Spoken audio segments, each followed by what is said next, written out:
Сүүлийн 10 жил болсон түүхэнд дотор бичигдэн үлдэх үйл явдлууд.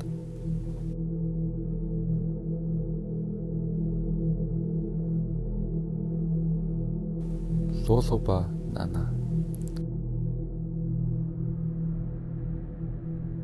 2018 оны 11-р сард Хятад улсад генетикийн өөрчлөлтөөр буюу зохиомлоор бий болгосон хоёр ихэр охин төржээ. Тэднийг Луулуба Нана хэмээж байгаа ч жинхэнэ нэрийг нь олон нийтэд зарлаагүй байна. Уг эмнэлгийн туршилтыг Хятадын биологч Хэ Жэнку охидын эцэг эхийн зөвшөөрлөтөөр явуулсан. Тэрээр энэ охид бол дэлхийн хамгийн анхны зохиомлоор бий болгосон хүмүүс бөгөөд цоо эрүүл төрсөн гэжээ.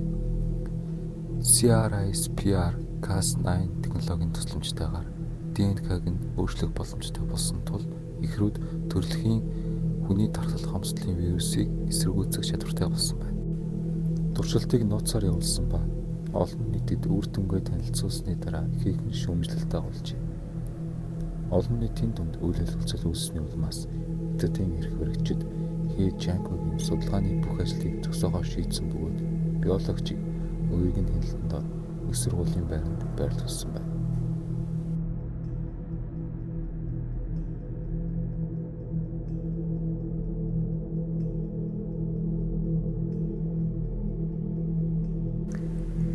SpaceX компани буужин буюу Falcon Heavy. SpaceX компани хийсэн бүх үйл ажиллагаа өнгөрсөн 10 жилийн хамгийн чухал явдлуудын нэг болсон. Нэгэн гайхалтай тэрбумтны ачаар дэлхийн өнцөг болгон бэрдэх хүмүүс ахин сансрын тухай мөрөдөж эхэлсэн учраас өрмөц зүйлийг олж сонгоход хэцүү болгосноос гадна шинэ бүтээлд нээлтд бидний хүлээж байна. Магадгүй Элон Маск сансрын хайгуул хийх үйл явцыг үнэхээр хурдсан байх. Хэр том бодит мөрөөдөлтэй нэг хүн амжилтанд хүрч сансрын хөтөлбөр төрөөс хараад бус байж чадна гэдгийг харуулсан. Falcon Heavy пуужин хөөрөх ажиллагааны үеэр хамгийн хүчрхэг, хамгийн их ач хааны даацтай хүнчтэй хөөрөх хэрэгсэл байв. Онлоор бол уг пуужин ангар гариглуу 17 тонн ачааг хүргэж чадaltaй аж.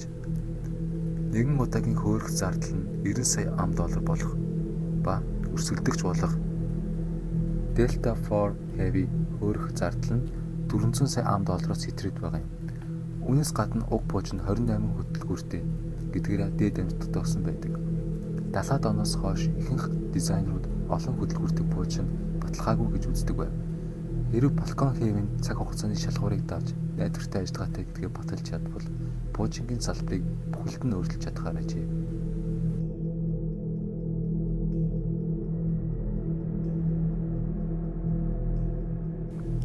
Дөрвжи сүлжээ. 21-р зууны эхний 10 жилд интернет илүү хөдөлгөөнтэй, хурдан бас хямд болсон. Хүн төрөлхтний харилцаа холбоонд хувьсгал авчирсан. Хотын оршин суугчид тогтмол интернетэд холбогдож өдөр бүр ашиглаж байна. Интернетийг энгийнээр бас хямдаар ашиглаж байгаа нь өдөр тутмын амьдралыг олон талаар өөрчилсөн. Такси дуудах, эсвэл онлайнаар киноны тасалбар худалдаж авах, банкнд дах, хувийн нууц станц, шуурхай мессенжер болон бусад олон зүйлс хэдэн жилийн өмнө гарч ирсэн боловч үргэлж ийм байсан мэт санагдана. 5 дахь үеийн хөдөлгөөнд холбоогны сүлжээг олон оронд аль хэдийн туршиж үзсэн бөгөөд өгдөл дамжуулах хурд нь дор хаяж 1 секундэд 1 гигабайт нэгэн зэрэг холбогдох бөгөөд тонн квадрат километр тутам дор хаяж 1 сая байх зэрэг стандартад хамгийн өндөр шаардлагыг тавьдаг. Өмнөд Солонгос шинэ стандарт шилжсэн анхны орн болжээ.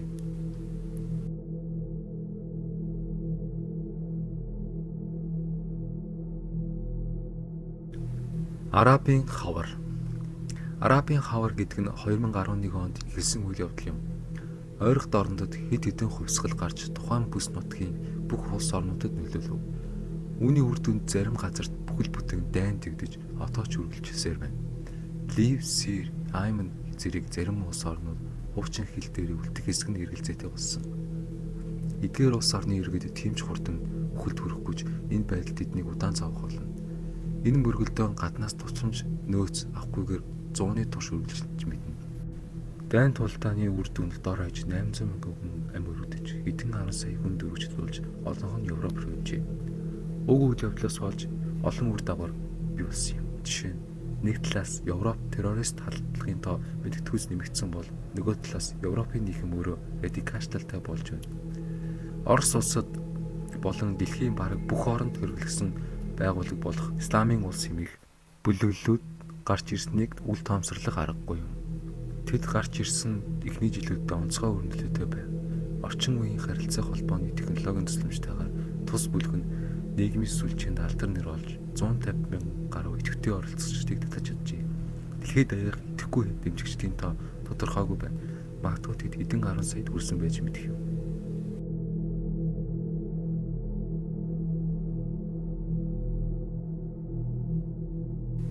Биохимэл эрхтэн. Хүмүүс ямар нэг байдлаар аль нэг үе мөчөө алддаг ба хамгийн анхны хиймэл эрхтэн Египтээс гарч ирсэн.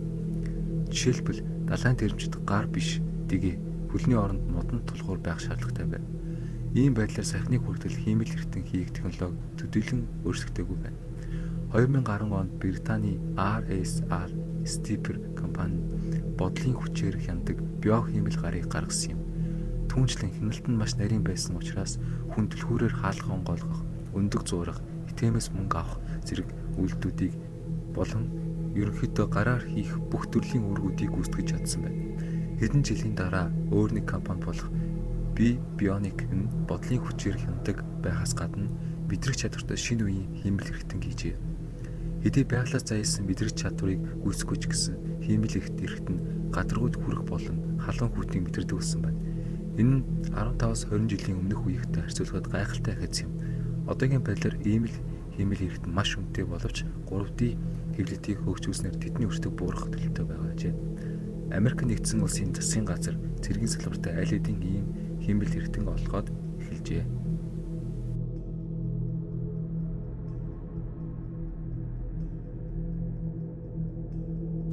Ангарах гариг дээр ус олдсон. Ангарах гариг дээр зөвхөн өндөр хөгжилтэй соёлын иргэншлийн төлөөлөгчид л ухаж чадах хүний гараар хийсэн сууг олж илрүүлсэн ч төдөөдөргүй алга болсон. Оронд нь пирамид, Спинкс байна гэсэн боловч шинээр авсан зургуудад тэдгээр нь бугаагж хоёр туйлаас нь мөсөн бүрхүүл олжжээ. Энэ нь улаан нүдэн гариг дээр амьдрал байх боломжтой юу гэдэг таамыг дахин төрүүлж байна. 2018 оны 7 сарын 25-ны өдөр шинжлэх ухааны нийгэмлэг ангарах гариг дээр ус олдсон тухай мэдээлэл нийтэлсэн бөгөөд энэ нь үнэт туйлынхан мөсөн дор 1.5 км-ийн гүнд байрлах дор хаяж 20 км өргөнтэй тогтоол нуур байсан гэж. Хүн төрөлхтний хувьд ус бол амьдралыг тэтгэх суурь болоод шаардлагатай элемент. Манай амьдралд байдаг босток мөсөн нуур үүнээс илүү гүнзгий бөгөөд тэндээс хамгийн энгийн амьд биетийг илрүүлсэн. Ангарах гариг дээр ийм амьдрал эсвэл ядаж үүний уул мөр олдох боломжтой ба хэрв ийм үйл явдал тохиолвол яа харахгүй түүхэнд хамгийн том нийлүүдийн нэг болно.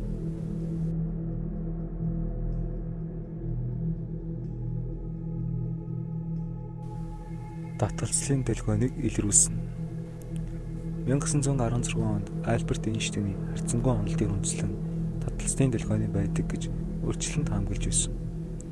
Тус толгойныг барих орлого 60-аад оны үеэс эхэлсэн бөгөөд саяхны хүртэл амжилт олоогүй ба гол асуудал нь технологийн хөгжлийн түвшинд байв. Эцэст нь 2015 оны 9-р сарын 14-нд хамгийн анх ажиглагдсан юм. Жилийн дараа шинжлэх ухааны нийгэмлэг сайтар шалгасны үндсэн дээр үр дүнгээ танилцуулжээ. 2017 онд татгалзлын дэлгөөнийг туршилтаар илрүүлсэнд физикийн Нобелийн шагнал олох уу. Хоёр хар нүхний нэглэлээс үүссэн дэлгөөнийг туршилтаар илрүүлсэн байна. Одоо одон орн нь ертөнцийг судлах шинэ хэрэгсэлтэй болжээ. Жишээлбэл уг дэлгөөн үнэхээр өргөдөж байгаа эсхийг удахгүй тодорхойлох боломжтой болно. Ямар нэг зүйлд ойгоод буцаж буй дэлгөөнийг тэмдэглэж авч чадах нь тохиолдож болох хамгийн гайхалтай зүйл байх болно. Учир нь энэ үзэгдэл нь өөр олон ертөнц байж болох магадaltaй гэдгийг харуулна. Анхаарал тавьсан явдал баярлалаа. Бидний дэмжиж лайк болон subscribe тавьчих дараарай.